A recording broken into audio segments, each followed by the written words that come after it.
Making your own sourdough starter does not have to be complicated. In this video, I show you the easiest way to make your own sourdough starter and maintain it with the no discard method.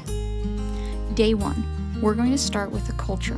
You can use buttermilk, but I don't keep that on hand, so I'm going to make sour milk with some whole milk. Add 100 grams of milk to a jar, cover it loosely with a lid or towel, and leave it on your counter for 24 hours to sour. If leaving dairy out is concerning to you, do some research on something called clabber. Day 2, you'll probably notice the milk has started to separate, and it may start to smell a little sour. This is what you want. It has gathered some yeast from the air and has started the fermentation process. Now we'll add 100 grams of flour, give it a good stir, again loosely cover it to let some air in, and leave it to ferment on your countertop for another 24 hours.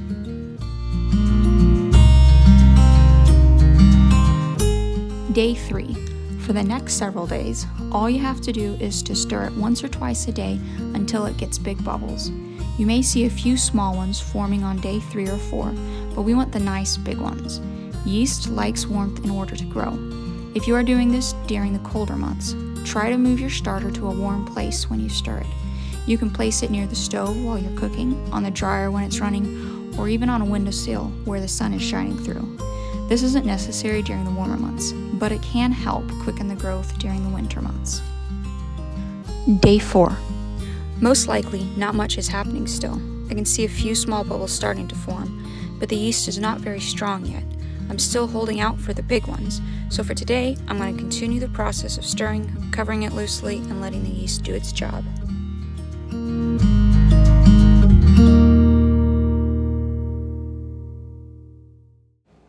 Day 5 to day 10. You should start to see some nice big bubbles sometime during day 5 to day 10. It varies due to the temperature and the ingredients you use.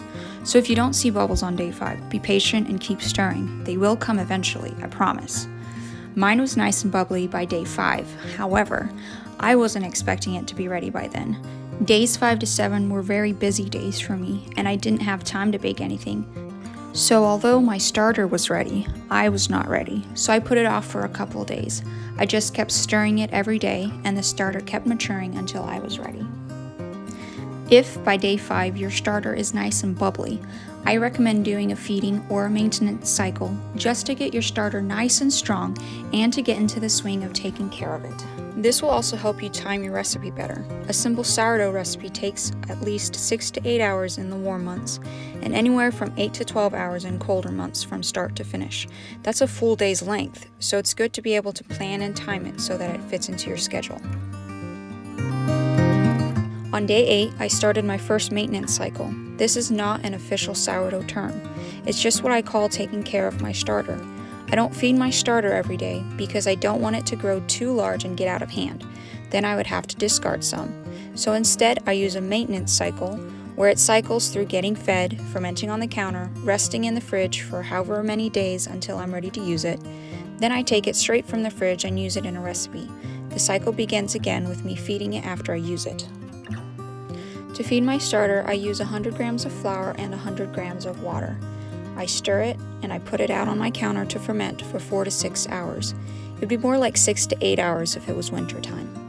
Once it is nice and bubbly, I store it in the fridge to slow down the fermentation, and it will still be ready to bake with the next day. You can store it for 3 to 4 days in the fridge without feeding it, and use it straight out of the fridge for a recipe. Any longer than that and it'll get lethargic.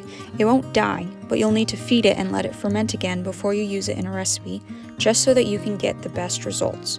You can't count on a lethargic starter, one that is kind of deflated and not very bubbly, to make your bread rise. The rising in your bread will match the rising in your starter. If the starter is super bubbly, your bread will rise and have nice air pockets in it. But a deflated, sad-looking starter will give you a sad, deflated bread that doesn't rise well.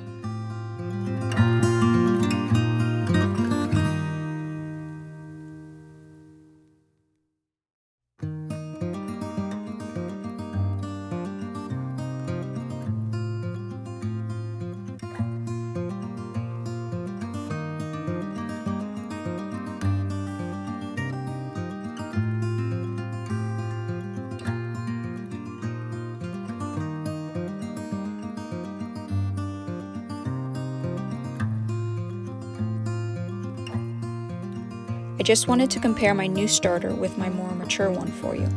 This is the new one and it's bubbly, but still not quite as bubbly as my old one. It will work though, and mature as time goes on. Also, the new one smells a little like acetone or nail polish remover. That's normal. It's just the byproduct of the fermentation without the feedings. It should go away after a few uses or maintenance cycles. This is my more mature starter. You can tell because it has a lot more bubbles than the new one. It also has a little aroma to it, but it's a little softer and a little more sour, hence the name sourdough. Now I'm going to store my sourdough starter in the fridge. This will slow down the fermentation process so it won't over-ferment and deflate. Now I'm going to show you how to make a simple sourdough sandwich bread loaf with my new starter. You can find the full recipe on the blog, thevirtuoushome.com. While I show you how to bake a loaf with my new starter, let's talk over a few things. Equipment. You don't need all the fancy things to add sourdough to your kitchen. I use a wide mouth mason jar, which you can buy a single one in the arts and crafts section at Walmart if you don't have one already on hand. The lid I use is a plastic lid you can find in the canning section at Walmart. I like the plastic lids over the metal ring and band that comes with the mason jars because metal is known to interfere with the growth of yeast. Speaking of metal, I also use a wooden spoon to stir for the same reason. Metal doesn't seem to mess with the sourdough when you add it to a recipe though. I use a metal mixing bowl every time I bake without a problem. Now a mixer is nice to have, but it's not necessary. I have a bread machine that I use the kneading function as a mixer. This is a good option if you want a not so expensive mixer. You can also bake the bread in it, which I use probably at least once a week. It isn't as good as baking it in the oven, but it's nice to have. Mostly I use my bread machine as a mixer. You don't have to have a mixer, however. You can bake bread using the stretch and fold method. It's a little more time consuming and hands-on, but it works well. I did this for several years before I upgraded to a mixer. Now let's talk about a scale versus measuring cups. This is up to your preference. I love weighing most things out as opposed to measuring them. It's more efficient and dirties less dishes. I actually do a hybrid of weighing and measuring things out. I weigh out the big stuff like flour, sourdough starter, and water, but prefer to measure out the small things like salt, baking powder, add-ins like seasonings, etc. You do what makes sense to you. Baking schedule. In the warmer months, I can start and bake a loaf of bread in 6 hours. I typically start the recipe around 11 and bake it at 4 so that it has time to cool down so we can eat it for supper that day. During the winter months, it takes about 10 to 12 hours due to the cooler weather, so I usually start a loaf of bread after supper and let it ferment overnight and bake it first thing in the morning. Now let's talk about types of flour. You want unbleached flour. I use fresh milled flour, but before I milled my own flour, I bought the Arrowhead brand at Walmart. King Arthur is another good brand. I know from experience that using bleached and enriched flour does not make for a happy bubbly starter. Water. I tried using regular tap water, but it doesn't work well. Filtered water is the best option. The chemicals in the tap water can mess with the yeast and prevent it from fermenting your sourdough starter. I use a Brita water filter with the Amazon Basics filter replacements. It's a decent, affordable option.